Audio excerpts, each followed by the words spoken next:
concepto. Voy a usar esta. ¿Sí? Entonces estábamos aquí, teníamos la integración continua, que es el lado izquierdo, que corresponde al conjunto de actividades del desarrollo de la solución. Vamos a ver este modelo. ¿Qué estábamos haciendo? Esta representación parece en cascada, pero es solo una representación del conjunto de actividades y de las secuencias en iteraciones cortas que se presentan, ¿sí? Entonces, vivíamos estos momentos en las iteraciones o sprints del marco ágil que estábamos usando. Aquí a la derecha recordamos los niveles de prueba, ¿sí? Y estos cajoncitos color naranja están representando las pruebas preventivas o pruebas estáticas, y eran las revisiones de los productos de trabajo obtenidos de estas actividades. ¿Cuáles debían ser objeto de revisión o inspección o en general de prueba estática? Aquellos que estuvieran relacionados con riesgos de producto. Y los riesgos de producto son extraídos de los atributos del sistema. Entonces, si existe un riesgo de usabilidad, si existe un riesgo de performance, si existe un riesgo de seguridad, eso está trazado con algún producto de trabajo que se obtiene de alguna de estas prácticas en el ciclo de vida. Y como expone este modelo, esa verificación permite entender, cuando estemos en el lado dinámico de los niveles de prueba, qué pruebas deberían ser ejecutadas de manera dinámica. Entonces, aquí aparece el conjunto de pruebas dinámicas, ya no solo funcionales, sino también no funcionales.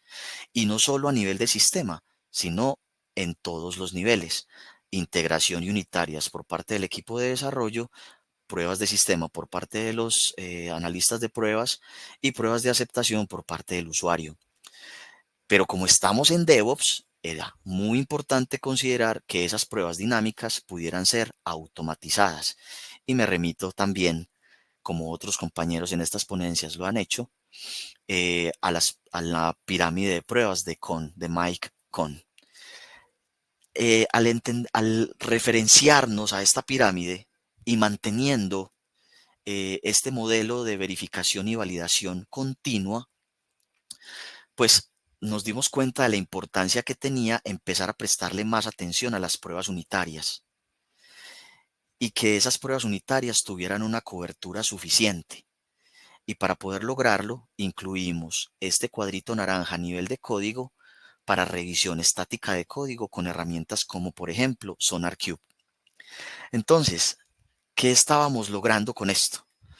Estábamos logrando mantenernos en DevOps para seguir ganando, obteniendo esas ganancias que mencionamos: empoderamiento, colaboración y comunicación, generación de valor de negocio oportuno, velocidad en la entrega y calidad de ese producto.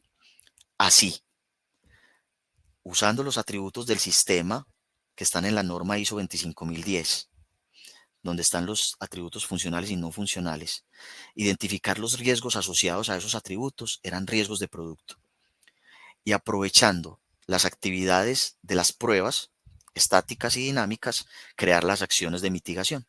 Y con eso, tener una estrategia basada en esos riesgos. Y con las acciones de verificación y validación, que no solo incluyen las pruebas, sino las revisiones, las inspecciones, las valoraciones, las evaluaciones, el análisis, determinar el rigor y la intensidad que debían tener estas pruebas. De esa manera, hicimos esa expansión hacia la izquierda y empezamos a cubrir los productos de trabajo que iban obteniéndose a lo largo del proceso de desarrollo. Entonces, hemos hablado de que esas pruebas las deberíamos automatizar, y se automatizan como código. Y entonces nace el concepto Testing as Code. Revisemos un poco el por qué. El por qué plantea las situaciones problemáticas o difíciles que atravesábamos al tener el testing de manera manual. Cuando el testing es manual, esa velocidad de integración,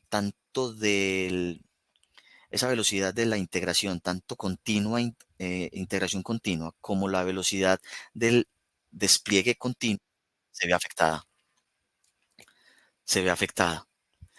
Y eso tiene un impacto en la puesta en producción de la solución. Y esos son aspectos que al cliente no lo dejan muy satisfecho, porque él sabe que teniendo una solución en el mercado está haciéndose más competitivo y obteniendo un retorno que beneficia sus utilidades o que resuelve la situación de las personas. ¿Qué más pasa? Dependemos de las personas. Y las personas son muy importantes, pero las personas las deberíamos tener haciendo cosas de mayor capacidad intelectual y no convirtiéndose en un cuello de botella porque las personas necesitan tiempo para hacer las cosas. Si las hace un robot, puede ser que las haga más rápido, pero ese robot estará haciendo toda esa interpretación creativa que le dio la persona a las pruebas.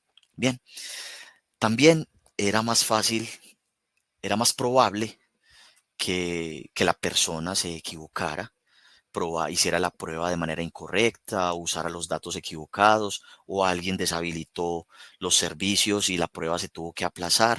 Entonces se presentaban unas situaciones eh, que desplazaban el time to market. Y además es más costoso. Solo pensémoslo por un momento.